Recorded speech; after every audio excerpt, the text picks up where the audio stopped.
সঙ্গিনী। অথচ দেখো সবার সব মনের ইচ্ছে সবকিছু পূরণ করছি, কিন্তু কেউ পাশে আসলো না। আর তুমি আমার কাছে ছোটখাটো যে আবদারি করতে 1 মাস 2 মাস ঘুরে তোমার একটা জিনিস দিতাম, এটা জুতা চাইছিলে এখনো পর্যন্ত কিনা দিতে পারি নাই। কি বলো, এগুলো তো আমি মনেই রাখি নাই। একটা সময় পরে নিজের বউ ছাড়া কেউই পাশে আসে না, এটা সত্যি বাস্তব। এই সবার সব ইচ্ছে আমার সব স্বর্ণ তো বিক্রি করে আমার ব্যবসায় লাগাইছি, একটা দিন যাও তোমারে কিনা দিমো। সমস্যা নাই, ঘরে থাক থেকে তোমার তো কামে লাগছে। হ্যালো মা। ও বাবা কেমন আছিস? আসিমা ভালো, 10,000 টাকা পাঠাইছি। হ আব্বা পাইছি। তোর লগে কত কি রাইখে দিছি, মাছ ধরে ফ্রিজে থুয়ে দিছি, মুরগি হাঁস সব থুয়ে দিছি। কবে আবি আর আমি মজা করে রাইন্দে তোরে খাওয়ামু। আহারে পোলাডারে কবে দেখছি।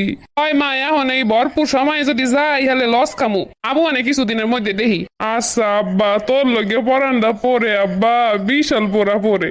মা তোমাকে কথা একসার মনে পড়ে আমার। আমার না অনলাইনে একটা জুতা পছন্দ হয়েছে, ইয়ারা ফ্যাশন দিয়া। জুতাটা অনেক সুন্দর, অনেক পছন্দ হয়েছে আমার।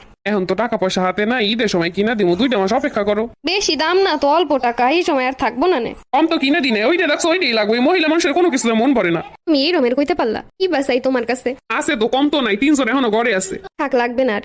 ওকে দিলে এমনিতেই সবকিছু সংকট হয়। হ্যালো আব্বা। মা কও।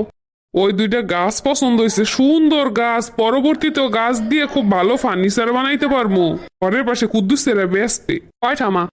ওরা তো কইছিল 15,000 12,000 টাকা হইলে কিনতে পারুম। আচ্ছা